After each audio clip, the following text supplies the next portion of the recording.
Alright guys, welcome back. We're going into Toasty. I always thought that said comforting Toasty. Like, well, whenever you go into one of the boss's world it says confronting and then the boss name. I always thought it said comforting. I always thought they were going for a hard time or something, but... For the most part this level is pretty easy apart from some of the enemies. I mean, these dogs are ridiculous. I don't really understand the design of these dogs. You look at them and you think, oh look, it's a big, scary dog. He's going to come chase after me and maybe bite me or scratch me with his claws, I don't know. Nope, scratch that. You attack them and they attempt to body slam you.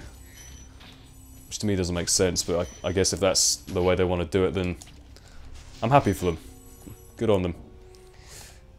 So you got these wizards and these dogs scattered around, and then Toasty himself is right at the end.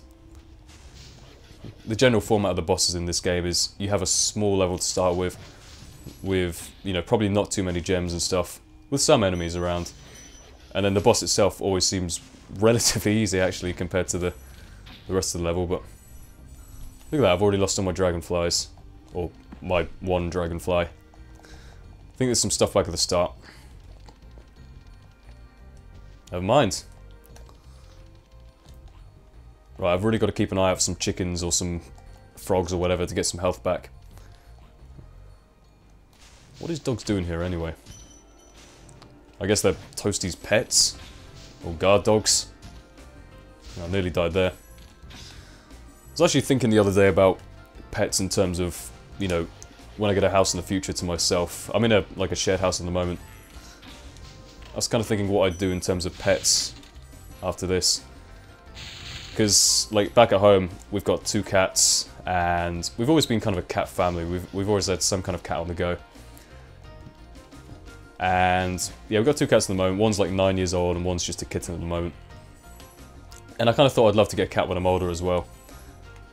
But I always considered the idea of actually breeding animals, whether that be cats or something else, but I think either cats or maybe ferrets I considered as well.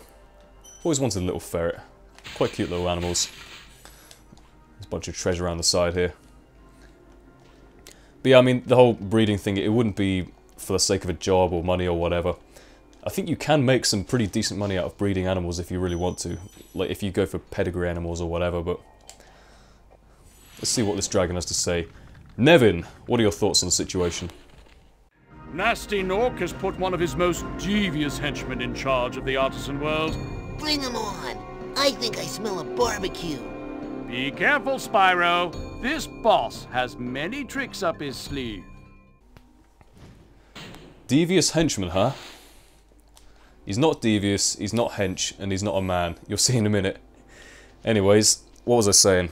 Yeah, look at this guy. That's Toasty. He is a pumpkin-headed scarecrow thing with a scythe and a witch's hat, which makes perfect sense. I don't know if Toasty himself actually attacks you, to be honest. I think he just kind of stands there and looks intimidating. But yeah, like I was saying, if you really want to go for, like, body slammed each other, pedigree animals and breeding and stuff, you can probably make a few hundred out of it, but for each kitten or whatever you sell, but in all honesty, like, the feeding and the costs of giving them injections and stuff when they're born probably makes up most of that anyway, so it would purely be as a hobby just because I love animals, but I don't know. Whoa, he actually killed me. I didn't think that thing could actually attack. That was embarrassing. Right, here's attempt number 2. Yeah, I see you running away. Jump. I think if you get the timing right, you can kill them in one. Like, you can flame them twice before they actually hit you. I don't really understand why he's a sheep on stilts. Well, very devious, I must say. Alright, so that's the end of the boss. Like I said, this boss is pretty easy compared to ones later in the game. Well, truth be told, everything in the Artisans world is ridiculously easy anyway. Take some of the later bosses though, like Dr. Shemp, which is the next one. Actually my favourite, I really like the design and the music of Dr. Shemp. But then you've got Blowhard as well, and the one after that I believe is called Jacques. They're all relatively hard, but we got those to look forward to.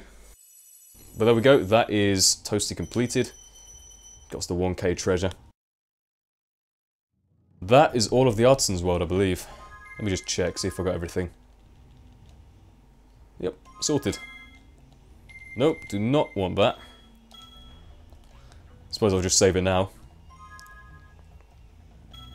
There's a nice little world entrance there they got going on with the dragon's head, though. Alright. Gonna head to the balloonist now to head to the Peacemaker's world. Or Peacekeepers. Something like that. Yeah, you see a big step up in the difficulty as you go into this world. Marco the balloonist. Wow, I see you've been busy rescuing dragons, Spyro. You may travel to the Peacekeeper's world if you like. I'd love to, thank you. You know, he's a dragon, he can fly, but he still wants the luxury of a hot air balloon ride. Which has no hot air, incidentally. No flame. How does that work?